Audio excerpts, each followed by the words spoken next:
नमस्कार दोस्तों, स्वागत है आप सभी का आपके अपने यूट्यूब चैनल अमन प्रयास जीके, जिसमें जैसा कि दोस्तों आज है आपका 2 अगस्त से दोस्तों आपका एसएससी सीएचएसएल का एग्जाम स्टार्ट था, जो कि थर्ड शिफ्ट का भी एग्जाम है, जो कि समाप्त हो गया है। तो आज की इस वीडियो में देखेंगे कि थर्ड शिफ्ट में आपके जीके जीएस के पोर्शन से क्या क्या प्रश्न पूछे गए हैं, साथ में इंपॉर्टेंट एक्स्ट्रा फैक्ट्स भी देखेंगे, जो कि दोस्तों इंपॉर्टेंट फैक्ट्स हम जो बताते हैं वो आपके एग्जाम में आए हुए रहते हैं। ठीक है, उसी प्रश्न से रिलेटेड जो कि आपके आगे आने वाले शिफ्टों में हूबहू देखने को मिलते हैं। तो चलिए वीडियो को स्टार्ट करते हैं बिना किसी देरी के। पीडीएफ टेलीग्राम पे मिलेगा दोस्तों, लिंक डिस्क्रिप्शन में दिया गया है। ठीक है, देखिए पहला जो क्वेश्चन पूछा गया है दोस्तों आपसे, वो पूछा गया था कि जनवरी 2023 तक डीजीसीए का महानिदेशक कौन है। ठीक है, तो दोस्तों जनवरी 2023 में ही आपकी जो डीजीसीए यानी कि directorate of general of civil aviation के जो महानिदेशक बनाए गए हैं, वो दोस्तों आपके विक्रम देवदत्त जी को बनाया गया है। ठीक है, तो राइट आंसर दोस्तों आपका विक्रम देवदत्त हो जाएंगे, नागरिक उड्डयन महानिदेशालय के महानिदेशक। ठीक है, इसके अलावा दोस्तों 2023 के कुछ प्रमुख नियुक्तियों को देखें, जो कि आपके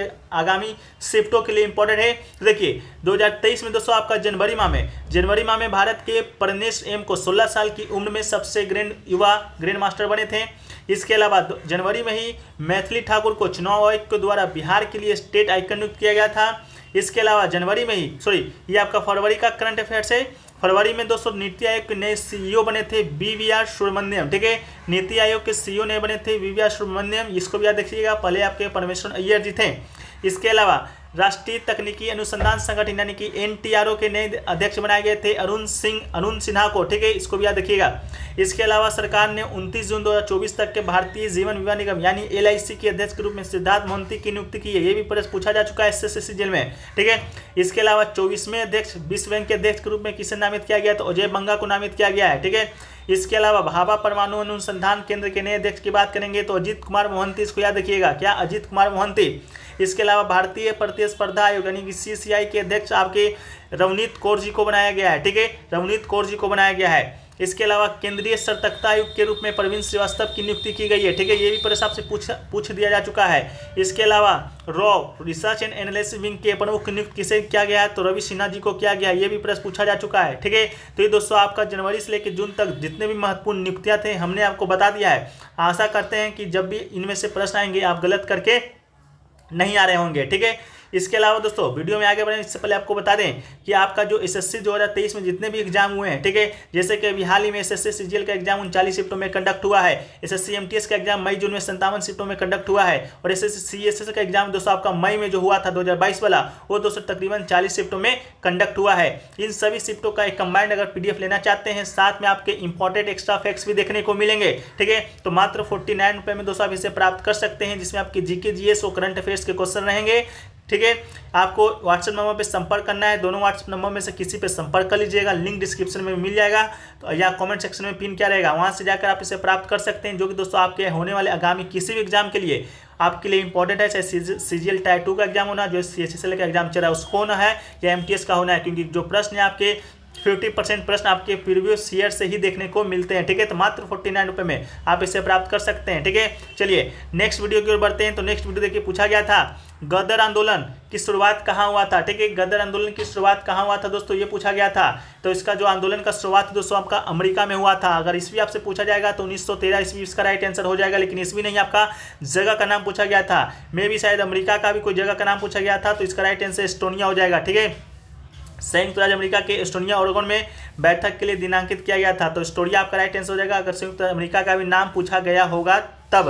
ठीक है, 15 जुलाई 1913 को स्थापना हुआ था। इसके अलावा गदर पार्टी एक अंतर्राष्ट्रीय राजनीतिक आंदोलन है, जिसके भारत में ब्रिटिश शासन को कार फेंकने के लिए प्रवासी भारतीय शामिल थे। ठीक है, इसके अलावा गदर पार्टी के संस्थापक बहुत इंपॉर्टेंट है, गदर पार्टी के संस्थापक कौन थे, तो लाला हरदयाल, संत बाबा बसाखा सिंह, दादेहर बाबा ज्वाला सिंह और संतोष सिंह और सोहन सिंह भगाना, ये सभी आपका गदर पार्टी के जो आपका स्थापना हुआ था उसमें बहुत महत्वपूर्ण भूमिका निभाए थे। ठीक है, तो इसका राइट आंसर दोस्तों आपका हो जाएगा। ठीक है, इसके अलावा इसका राइट आंसर दोस्तों आपका शायद सैन फ्रांसिस्को भी हो सकता है, ऑप्शन में दिया गया होगा। ठीक है, तो सैन फ्रांसिस्को ही राइट आंसर हो जाएगा। ठीक है, चलिए नेक्स्ट क्वेश्चन की ओर बढ़ते हैं। तो नेक्स्ट क्वेश्चन देखिए, पूछा गया कि जो फ्लैट मनी का उदाहरण है, ठीक है, आपसे 4 ऑप्शन दिया गया था और पूछा गया था इनमें से कौन सा फ्लैट मनी का उदाहरण है, यानी कि कागजी मुद्रा है। इस विकल्प में दोस्तों आपका 100 रुपये का नोट दिया गया था, 200 रुपये का चेक दिया गया था, 10 रुपये का सिक्का दिया गया था और 20 रुपये का सिक्का दिया गया था, जिसका राइट आंसर दोस्तों आपका 200 रुपये का जो चेक था वो आपका राइट आंसर था।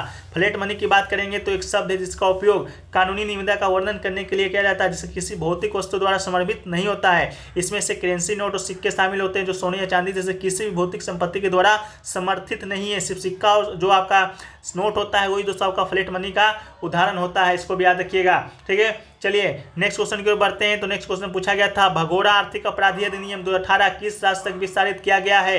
एक ऑप्शन दोस्तों आपका संपूर्ण भारत भी दिया गया था, ऑल ओवर इंडिया, जो कि बिल्कुल आपका राइट आंसर था। भगोड़ा आर्थिक अपराधी अधिनियम दोस्तों आपको बताएं तो वर्ष 2018 में पारित हुआ था, जिसको, ठीक है, और उसके बाद उसको विस्तारित भी किया गया था संपूर्ण भारत पर। एक क्वेश्चन पूछा गया कि 2011 के जनगणना के अनुसार किस राज्य में एसटी का प्रतिशत अधिकतम है, ठीक है। एसटी का प्रतिशत की बात करेंगे दोस्तों तो आपका शेड्यूल्ड ट्राइब यानी कि अनुसूचित जनजाति, ठीक है। तो इसका जो राइट आंसर दोस्तों आपका हो जाएगा वो आपका मध्य प्रदेश हो जाएगा।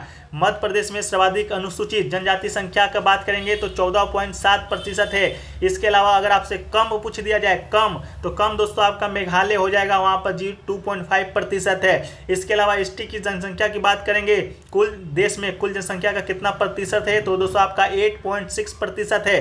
इसके अलावा ग्रामीण जनसंख्या की बात करेंगे तो ग्रामीण जनसंख्या का 11.3% आपका एसटी का आबादी है, ठीक है। इसके अलावा है कुल जनसंख्या के प्रतिशत के मामले में पंजाब 31.9% में अनुसूचित जातियों का अनुपात सबसे अधिक है, यानी कि एससी। ये तो आपका एसटी हो गया था, ये दोस्तों आपका एससी हो गया, शेड्यूल कास्ट, ठीक है। उसका जनसंख्या में प्रतिशत पूछेगा सबसे ज़्यादा किस राज्य का है तो पंजाब का है। वहीं पर सबसे कम अगर आपसे पूछ दिया जाए एससी का प्रतिशत तो आपका मिजोरम इसका राइट आंसर हो जाएगा। लेकिन अगर अनुसूचित जाति की संख्या की बात करेंगे, अगर संख्या में पूछा जाए, ये तो आपको प्रतिशत में बताएं, लेकिन अगर संख्या में पूछा जाएगा दोस्तों तो आपका उत्तर प्रदेश आपका राइट आंसर हो जाएगा। उत्तर प्रदेश में दोस्तों आपका सबसे ज़्यादा जनसंख्या भी है। उत्तर प्रदेश में क्या है तो सबसे ज़्यादा जनसंख्या भी दोस्तों आपका उत्तर प्रदेश का ही है 2011 की जनगणना के अनुसार। इसके अलावा सबसे कम आपका सिक्किम का है, इसको भी आप याद रखिएगा, ठीक है। चलिए नेक्स्ट क्वेश्चन की ओर बढ़ते हैं। तो नेक्स्ट क्वेश्चन देखिए पूछा गया कि भारतीय संविधान का जो अनुच्छेद 42 है जो किससे संबंधित है। देखिए एक क्वेश्चन का लैंग्वेज थोड़ा आपका डिफरेंट दिया गया था। आपका जो आंसर हम बताएंगे वो आपका क्वेश्चन में दिया गया था, जो अनुच्छेद 42 था वो आपका ऑप्शन में दिया गया था, ठीक है। तो देखिए अनुच्छेद जो 42 है दोस्तों आपका काम की न्याय संगत और मानवीय परिस्थितियों में मातृत्व राहत के लिए प्रावधान करता है अनुच्छेद 42, ठीक है। संविधान का अनुच्छेद 42 एक गैर सरकारी संगठन है जो कि नागरिक और राजनीतिक अधिकारों और स्वतंत्रता की सुरक्षा के साथ साथ अंतर्राष्ट्रीय कानून के द्वारा मान्यता प्राप्त अन्य मौलिक अधिकारों के संरक्षण की सुविधा प्रदान करने वाले मानवाधिकारों के संरक्षण के क्षेत्र में काम कर रहा है, ठीक है। तो इसका राइट आंसर आपका अनुच्छेद 42 हो जाएगा फ्रेंड, ठीक है।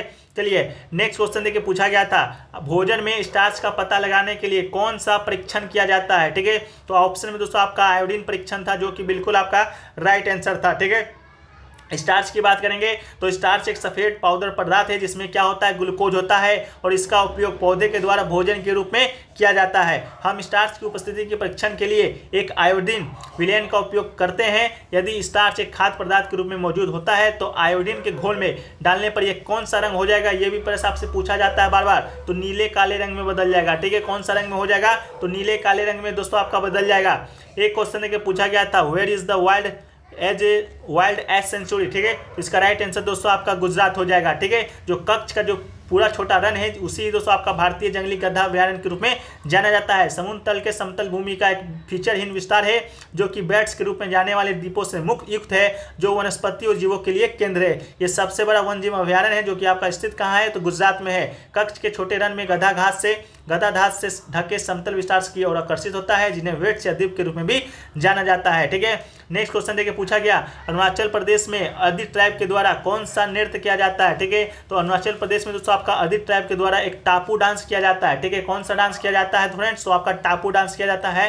तो इसका राइट आंसर आपका टापू डांस हो जाएगा। इसके अलावा कुछ स्टेट और डांस से संबंधित देखिए अरुणाचल प्रदेश में एक तो टापू आपका किया ही जाता है। इसके अलावा बुइया, चालो, वांचो, इसके अलावा पासीखोंग, पोंग, आपका पोपी, एक वार्दो, चाम, ये सभी जो डांस है आपका अरुणाचल प्रदेश में किया जाता है। ये जो आपका पोंग दिया गया था, ये दोस्तों आपको ऑप्शन में दिया गया था, लेकिन आपका राइट आंसर टापू था।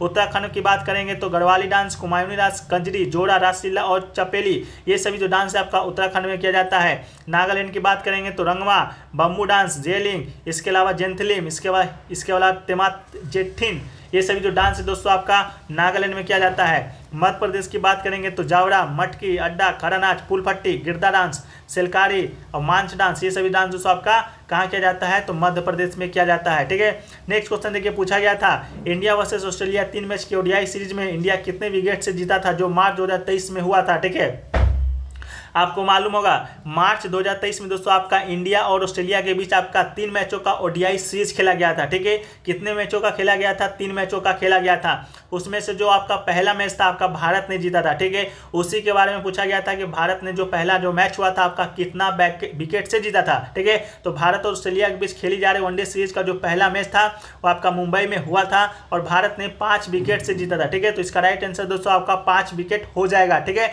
इसके अलावा जो अगला जो 2 मैच हुआ था भारत बुरी तरह से हार गया था। भारत दोनों मैच के हारते के साथ ही आपका जो वनडे सीरीज था 2-1 से हारा था। ठीक है, 2-1 से हारा था, तो उन दोनों को भी हम लोग देख लेते हैं। दूसरा मैच दोस्तों आपका ऑस्ट्रेलिया ने चेन्नई को 10 विकेट से जीतकर सीरीज बराबर की थी। ठीक है, अगर दूसरा मैच पूछा जाएगा तो ऑस्ट्रेलिया जीता था कितने विकेट से, तो 10 विकेट से। देखिए, इसके अलावा इस मैच का निर्णायक यानी कि तीसरा मैच आपका हुआ था चेन्नई के MS चिदंबरम स्टेडियम में ही खेला गया था और ऑस्ट्रेलिया ने उस मैच को भी आपका कितने रनों से जीता था, तो 21 रनों से जीता था। ठीक है, इसके बाद इसके साथ ही ऑस्ट्रेलिया ने वनडे सीरीज में 2-1 से जीत लिया था। ठीक है, तो ये दोस्तों आपका मार्च 2023 में जो आपका हुआ था ओडीआई सीरीज उसका इंपॉर्टेंट फैक्ट्स है। देखिए, नेक्स्ट क्वेश्चन पूछा गया, किस अभिनेत्री सह नृत्यंगना को 2011 में पद्म भूषण से सम्मानित किया गया था, तो इसका राइट आंसर वाहिदा रहमान। ठीक है, वाहिदा रहमान इसका राइट आंसर हो जाएगा। Waheeda Rehman was the honour with the Padma Shri by governor of India in 1972, later receiving the Padma Bhushan in 2011। ठीक है, तो इनको पद्म श्री अवार्ड भी दिया गया है। कब दिया गया है तो 1972, और पद्म भूषण कब दिया गया था, तो ये दोस्तों आपका दिया गया था 2011 में दिया गया था। ठीक है, चलिए नेक्स्ट क्वेश्चन पूछा गया, मनसबदारी प्रथा की शुरुआत किसने किया था। ठीक है, तो मनसबदारी प्रथा की शुरुआत दोस्तों आप लोग को मालूम होगा किसने किया था, अकबर ने किया था। अकबर कौन है तो मुगल समाज का एक शक्तिशाली शासक था अकबर। उसी ने दोस्तों आपका मनसबदारी प्रणाली की शुरुआत की थी और मनसबदारी प्रणाली मुगल काल में प्रचलित एक प्रशासनिक प्रणाली थी जिसको अकबर ने प्रारंभ किया था और मनसबदारी 1571 में मुगल सम्राट के द्वारा लागू किया गया था। इसको भी अगर याद कर लीजिए, अगर आपसे डेट पूछ दिया जाए तो अकबर ने इसे सैन्य और नागरिक प्रशासन के आधार पर संस्थागत बनाया था और सुधार किया था।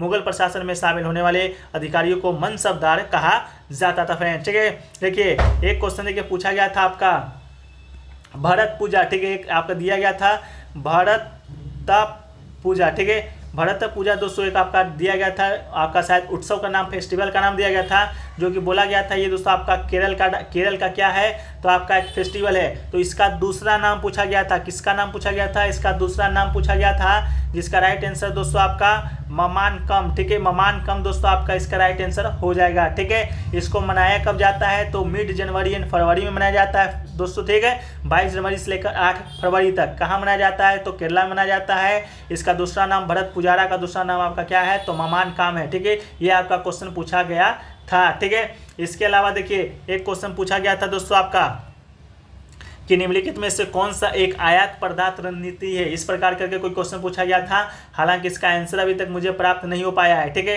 तो देखिए ये सभी प्रश्न आपके पूछे गए थे थर्ड शिफ्ट में, आपके 100% रियल प्रश्न है। ठीक है, एक भी प्रश्न आपका बाहर से नहीं लिया गया है, सभी प्रश्न आपके स्टूडेंट ने ही बताए हैं जो कि आपके एग्जाम में पूछे गए थे। इसके बाद बाकी अगर आप PDF लेना चाहते हैं आपका सभी एग्जामों का जो SSC आपका 2023 में कंडक्ट हुआ है, CGL, MTS, CHSL, तो सभी एग्जामों का ले सकते हैं।